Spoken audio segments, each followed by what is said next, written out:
Hello from Jesse and Alfred at the Maker Lab. If you're new to using our Silhouette Cameo 3 cutter, you want to start by cutting cardstock shapes like these. We'll show you how to set up our machine to cut shapes out of scrap or cut to size cardstock. First of all, you want to choose the right mat. Definitely choose the blue, light grip mat to lessen the chance that your paper is going to rip. Then open the lid and make sure you have enough room behind the machine for the mat to feed through back and forth as it cuts. Next, check the blade. Pull out the tab so you can pull up the blade carefully. It's sharp. For cardstock, we want to use this shiny blue-topped blade called a ratchet blade, and you'll want to ratchet it, or in other words, rotate it, to a depth that will work for cardstock. 3.5 is a good starting point. So let's put that little red marker between the 3 and the 4. Go ahead and drop it back in. The orientation doesn't matter. There's no front or back. But make sure it's seated all the way in there. Press the tab back in all the way. This little circular indicator will turn from clear to blue when it's locked in for sure. Then you'll find the cables and the power button on the side, tucked under the LCD screen.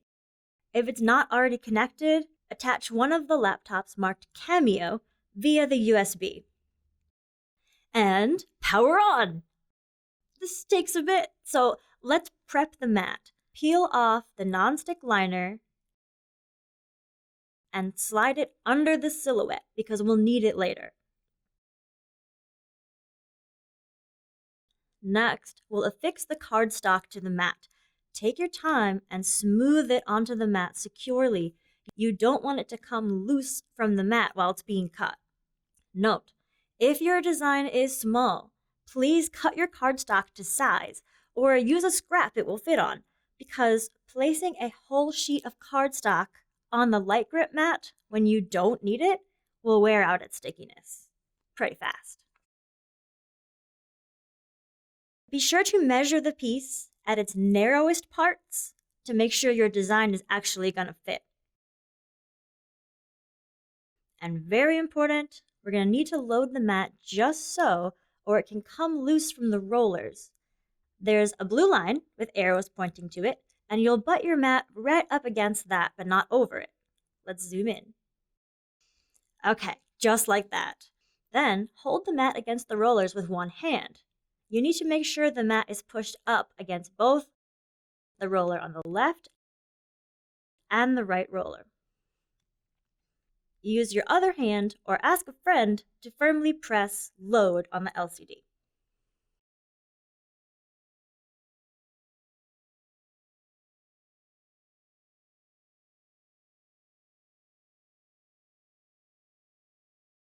The light grip mats wear out quickly, so you might need to add a little blue tape. Try to place it really close to the edge of the cardstock or in another place that won't interfere with your cut. And back in the software, double check your settings. Go to that Send tab, make sure you have selected Cardstock Plane. And for the blade, change from the auto blade to the ratchet blade. There's a dial for blade depth over on the left, but it only applies if we're using the auto blade. So you could change it, but it won't have any effect. The ratchet blade will stay at 3.5 where you put it. I don't mess with the force and speed unless the test cut fails, but you definitely want to change passes to 2.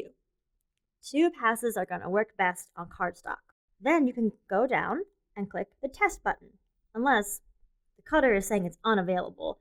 Either it still needs to be turned on or it needs to be connected to the laptop you're using. Maybe try a different USB port. Then click test. When the test is finished, unload will appear on the screen. Push that. The rollers will rotate backwards to eject the mat. Now you'll need to use a weeding tool. Like this one. Yeah, Alfred, it is kind of creepy. Like a dentist tool. But it's really going to help us with our test. The challenge is to slide that weeding tool under the square and flip it up and away without removing the triangle. If you can, easily separate the square and leave the triangle behind cleanly. Your settings for the blade don't need to be changed. If not, Check in the description below for a link to a video about creating a new test. And then we can go ahead and load the whole mat setup again, sliding it next to the blue line and holding it gently up against the rollers. Don't get your fingers too close. You just need to keep it square so the mat will load straight. Back in the software, this time, click the send button. I'll tell you, this machine is not quiet. So this crazy sound, this is actually okay. Luckily, you don't need to stand right over it like you do with the laser. But you do want to be close by, keeping one eye and ear out. Because if the mat or paper come loose, it'll start to sound weird.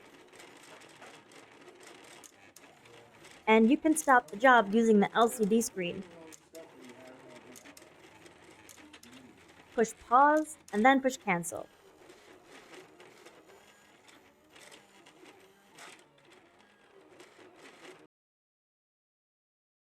Once the job is finished processing, push unload.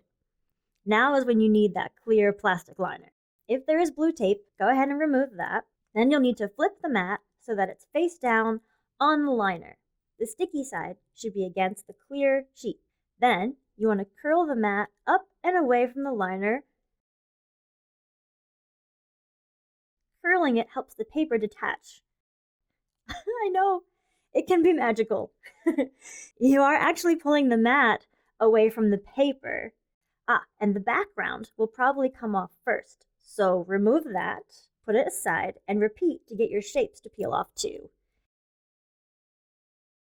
And this would probably work better with a weeding tool than with your fingers.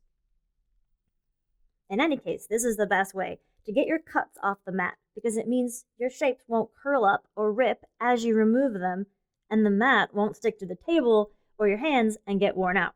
Sweep the shapes you want aside. Then you're going to need a scraper like this one to scrape off any little pieces that get left behind.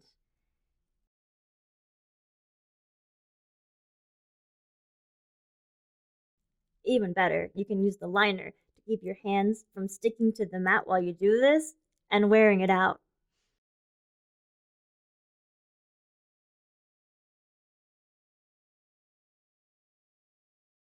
And then, carefully replace that liner so it definitely covers all the sticky parts. Otherwise, dust will collect on the mat and make bumps. Then, hang the mat back up on the wall so the next user can find it. Last, collect your little bits and put them into recycling, or if they're big enough, the scrap bin.